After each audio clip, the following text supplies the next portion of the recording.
I don't understand why gay people need pride. They have all their rights. Those words are the reason I'm standing up here tonight. I heard them about a year ago in passing, and I haven't been able to get them out of my head since.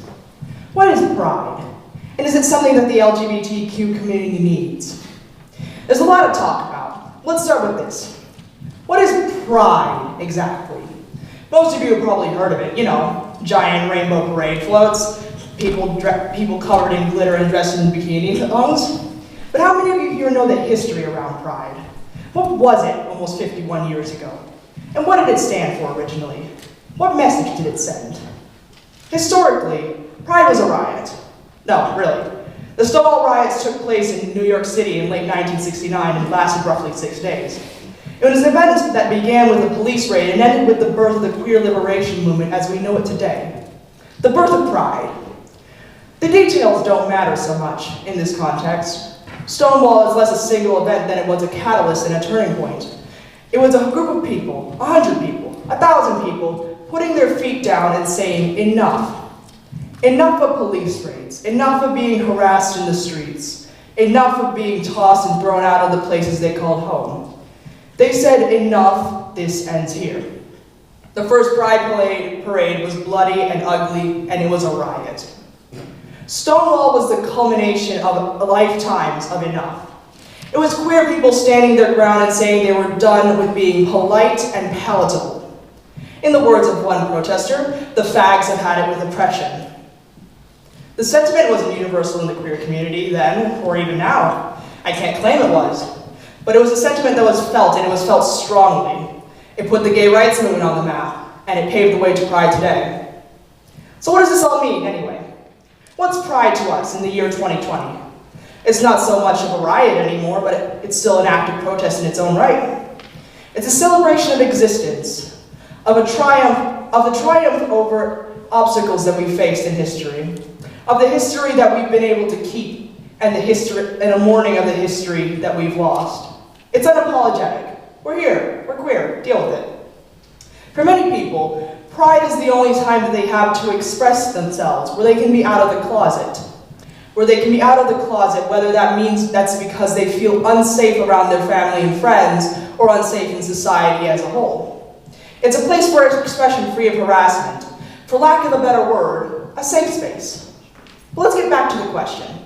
Is Pride something that's still necessary today, in a world where LGBTQ rights have advanced since Stonewall? Is it still something worth talking about? What's left after the right to existence in marriage? Isn't it easier for me to shut up and take what we've been given? Well, I mean, it's definitely easier for me to shut up, sit down, and be a good queer, but I'm a mean, spiteful bitch, so let's talk.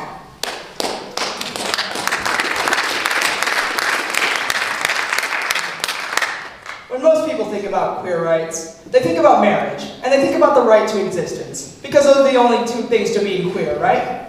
They're two important things, definitely. The cornerstones of life, you might say. We've got that. What else do we need? Well, we haven't got that, first of all, and there's also a whole host of other issues that aren't addressed with those two thoughts. That's the issue of people living in the Western world. We often forget about the rest of humanity, you know. Not that we actually forget about them, but we forget that our experiences aren't universal, and the rights that we have here are not something that everyone else has. That's not just an issue with cishet, and for those that don't know, that means cisgender heterosexual people, either. That's an issue for people in the queer community as well. Same-sex marriage is legal in 28 countries as of 2019, most of them in the Americas and Europe, with the earliest laws coming into place in roughly the year 2000, and the latest as recently as last year. That's a lot, right? That's progress from 50, 60 years ago, when you could be arrested for the simple crime of being gay. There's still over 70 countries worldwide where being queer is punishable by law. You can be legally executed in 12 of them. Do you know where? That's Afghanistan, Brunei, Iran, Mauritania, Nigeria, Pakistan, Qatar, Saudi Arabia, Somalia, Sudan, the United Arab Emirates, and Yemen. It's more real when you hear the names. It's not just a number anymore, and it's harder to ignore. The laws aren't in use in all of them, of course, but they're there, and they still criminalize the existence of queer people. And that's just touching on same-sex relationships and marriage. That's just about the right to existence. What about transgender rights? What about queer families? What about harassment and assault? What about discrimination in the workplace? What about conversion therapy? We've had almost 51 years of pride, but we're far from 51 years of queer rights. Personally, I hesitate to even say that we've had a day when there's laws on this planet that say someone should die for the crime of not being heterosexual.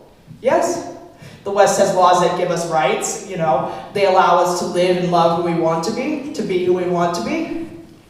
But it leaves a bitter taste in my mouth thinking about the people who have to live with the threat of death and violence hanging over their heads.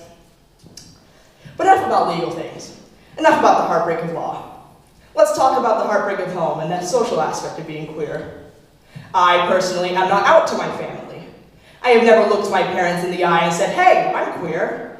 I mentioned it to my sister once, and we never talked about it again because we'd rather not. Because it's awkward, it's weird, and it's easier to pretend it never happened in the first place.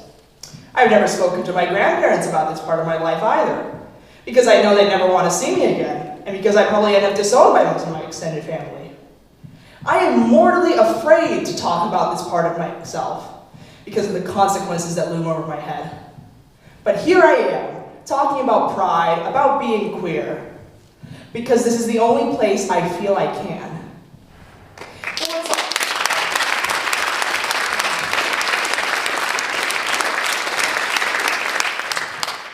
But what's all this got to do with pride, anyway? I said earlier, pride is a place, a little like here, where people are safe, where we're allowed to be queer. We're allowed to be loud and proud and out. Some people have issues with that. Something a friend of mine said comes to mind about how her father said he couldn't stand queer people for being loud, for wanting to be able to be visible in society. I feel like there's a lot of sentiment like that in Western society as a whole, and a bit in places like here, our school. Sure, be gay, but shut up about it. Why? Cishet people are allowed to flaunt the fact that they're straight. It's just that people don't notice it, because we're all so used to the fact at this point. Look around. How many hallmarks are there of being straight? You look at media and you see 50 versions of the same straight couple. You're encouraged to see straight as the default. Why am I forced to stand here and explain my identity to you while straight people are allowed to exist without having to sit their parents down for the talk? People say that queer people shouldn't be loud about their identities, but we live in a world where simply being allowed to exist as queer isn't really a possibility. Why am I not allowed to be queer, even quietly? Why is it such a terrible thing to ask for? There's a lot I haven't covered here. If I wanted to cover it all, we'd be here all night. So, I've talked about pride, and I've talked about marriage, and I've talked about existence. Those aren't the only parts of being queer, definitely, but they're the parts that are most recognizable. They're the parts that are the easiest to relate to. And hopefully the parts that will get you to think the most about it. Alright, let's wind down a bit. I'll leave you with some closing thoughts. I have to stand here and think carefully what the words I say to you, because to many of you, I am representative of the queer community. My words will undoubtedly and hopefully impact how you view queerness and pride and gay rights. But it is not only tonight that I have to be careful with my words. I'm queer, and I'm loud about it. Therefore, I am, to a lot of people around me, their point of contact with the queer community. I am their example and their insight into who queer people are. And I have to choose my words carefully when I speak about being queer. Because those words will have an impact on how people around me view queerness. And this is the case for everyone who is queer and wants to be open about it. We are all examples. We are all singular points of contact, and our words must all be chosen carefully in a way that the words of our cishet peers don't need to be. All right, thank you very much for having me. Good night.